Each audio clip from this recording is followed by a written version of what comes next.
Hello and welcome to this episode of BarChat. My name is Doug Brown. I'm the Executive Director of the Connecticut Bar Association, and today we're here with Ken Bartschi.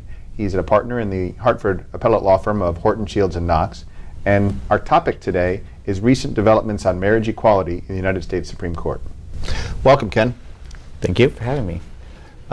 Tell us, what is the marriage equality issue currently being considered by the United States Supreme Court? So on Tuesday of this week, the United States Supreme Court heard arguments in Obergefell versus Hodges, which is the lead case in 4 cases from 4 states in the Sixth Circuit.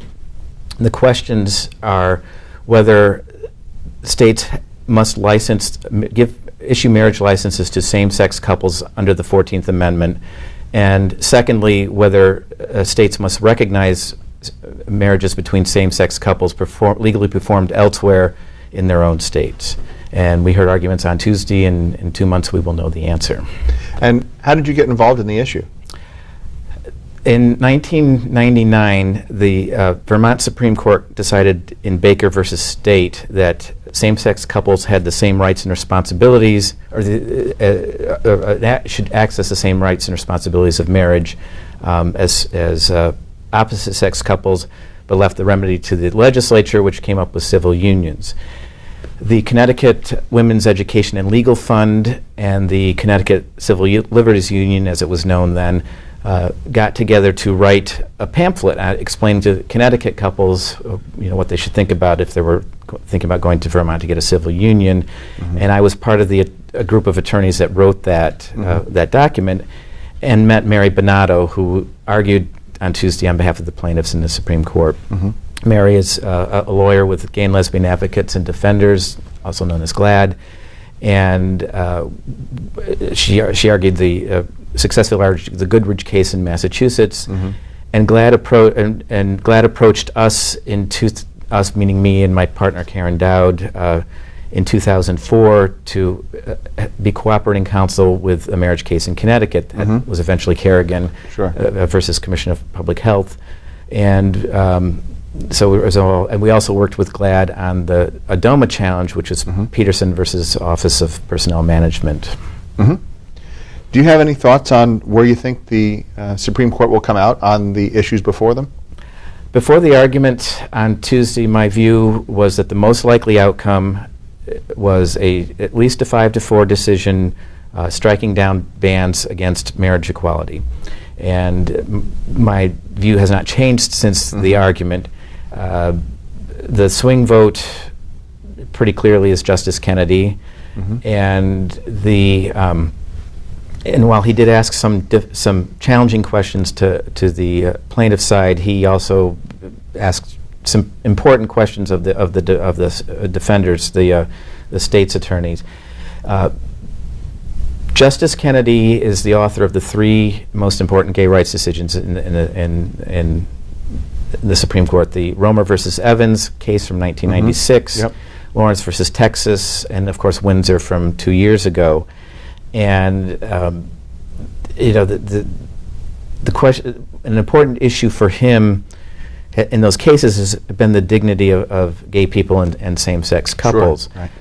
The John Birch, who was arguing on behalf of Michigan, the gist of his argument was Michigan wants to exclude same-sex couples from marriage because Michigan has an interest in encouraging responsible procreation by heterosexual couples, and I'm not making this up, and therefore the definition of marriage would be harmed, and it would increase the number of children born out of wedlock if gay people are allowed to marry. I would presume he said that with a straight face. And he says Michigan has no interest in dignity or love. Justice Kennedy did not take that well, and so that was an encouraging sign. Another encouraging sign from the argument was that there are the 2 questions. On the recognition question, the court only gets to that if the answer to the first question is states can ban same-sex couples from marriage. Sure.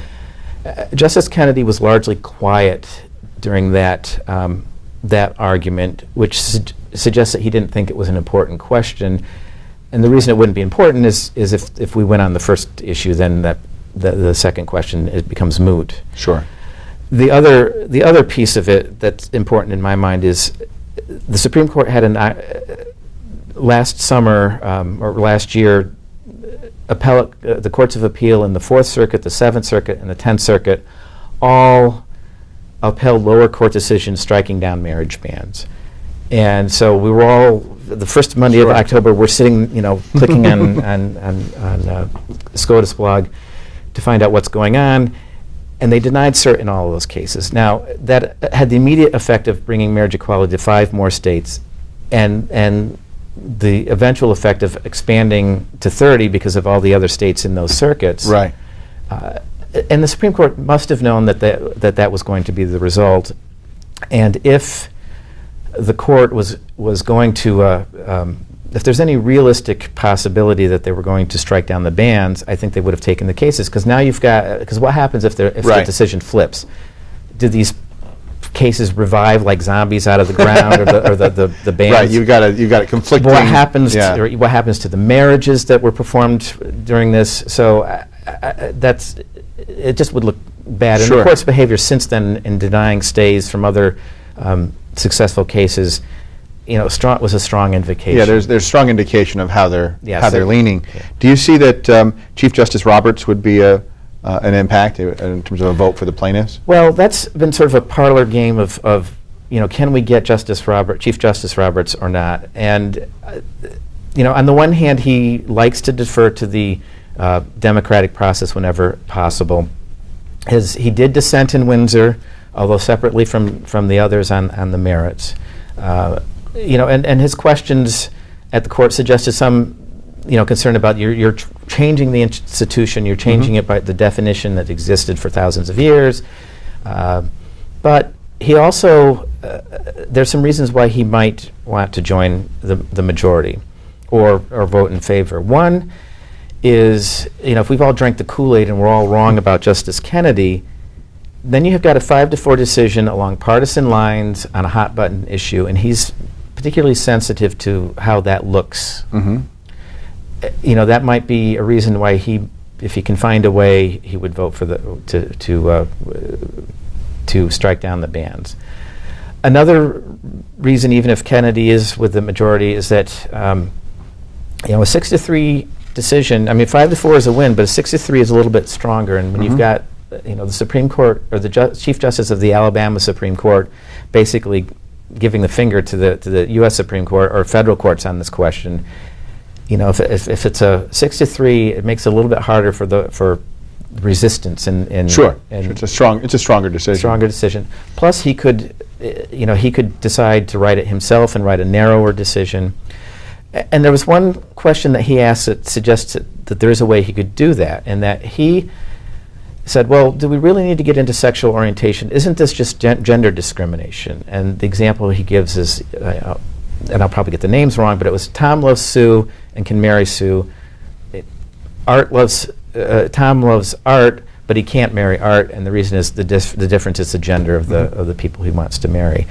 That's an interesting question, and it has been raised from time to time. It hasn't gotten a lot of traction, but he can decide the question on the basis of existing doctrine and decide it narrowly. So he might want to do that. So I know that in discussions before we went on, the court has certified 2 questions. Is that something that could lead to a compromise vote of some sort? Well, compromise decision? Sure, that the compromise would be that no states don't have to issue marriage licenses, but they do have to recognize marriages from other states.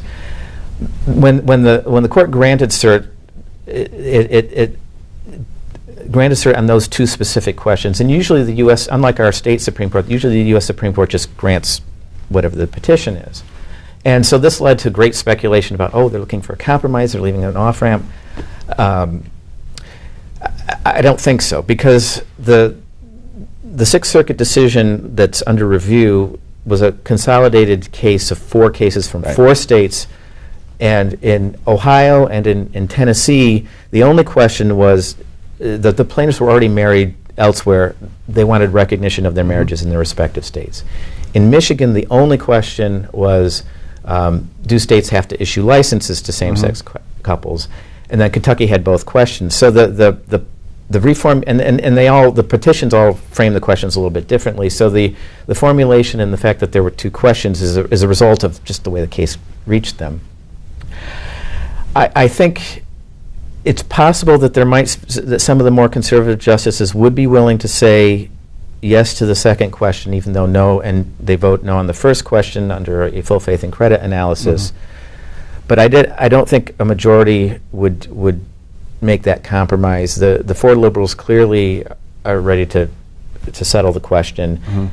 Justice Kennedy's silence was, I think, indicative, and it's really kind of a hard needle to thread to say that, you know, there's such a strong states have a justification for excluding same-sex couples from marriage in their own licensing, but it's not a strong enough justification to come into the exception. Sure. I mean, that's a hard argument to make. Sure. Well, it's a really important issue. We're here in April of 2015. We'll know by the end of June. By the end of June, and could be really significant changes, developments for the country. Yes. Ken, thanks very much for You're being welcome. here.